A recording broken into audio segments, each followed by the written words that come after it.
Doon na nalaman na masarap pala. Pagluto ang pagkain.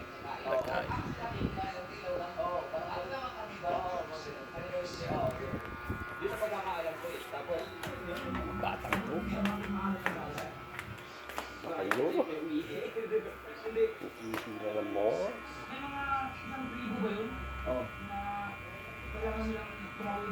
Umihi sila.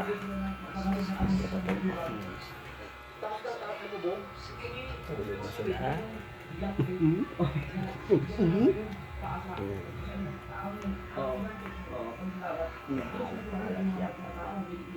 Okay.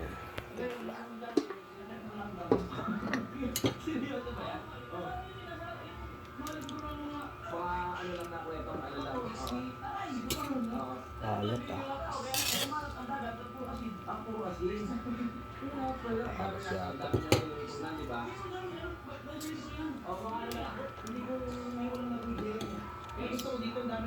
Ayan.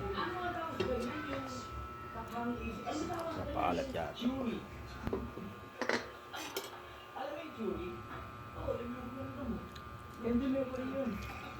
Hindi ba may kasalanan ako sa'yo?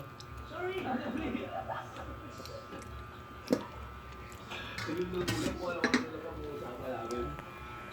Sakto lang. May mga ano yan, may mga tinatawag na bimbang churi, bimbang churi. Hindi na ako nakakalinis dito.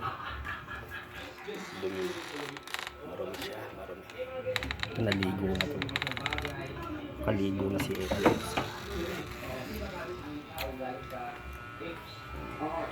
Kita sila bukas.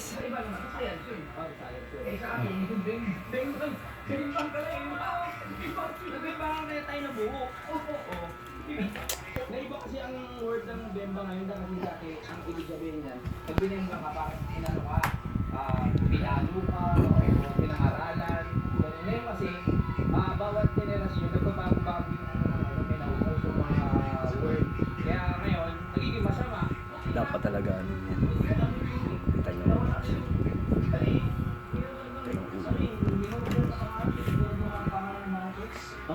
ulo. Alamat yata.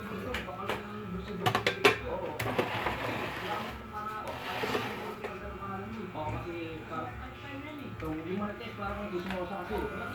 Oo. Iba. Oo. Ngayon may konti kayo kakain na ha. Like, kupol. Balitik. Oo. Kaya yung mga ganyan, Kahit tayo may saging. Hindi okay kaya mga yan. sa ating diksyonaryo, mga kapalali, bawat taon, mayroong nadadagdag na mga word. Kasi, syempre, minsan sa mga Bakit dyan ah? sa mga love natin gay, gay linggo ang tawag ng mga kapalali ko. Nakakabuso na ng mga salita rin na nauuso na napapasa-pasa sa mga tao. Kaya ang sistema, nagiging nakabuso na ng isang salita na nagagamit na ng ng pangkalahatan. Kaya nasasama na sa dictionary. Ganun. Yun lang, kwento ko lang at na-share natin habang nagluluto na si Aileen sa pagluto. Kaya kami lang naman. Patay na. Hanap-hanap talaga ng Saging. labo, mga kapatid. Ako lang yung tayo sa At ito namin. Hindi mo pwede matikman. Nandito ko sa TV. Pero sunod na kami tayo kay Tito. Pagluluto namin kayo. Basta sa Saturday. May kakain ba ha? Gusto makita sa May na. ko lang ha.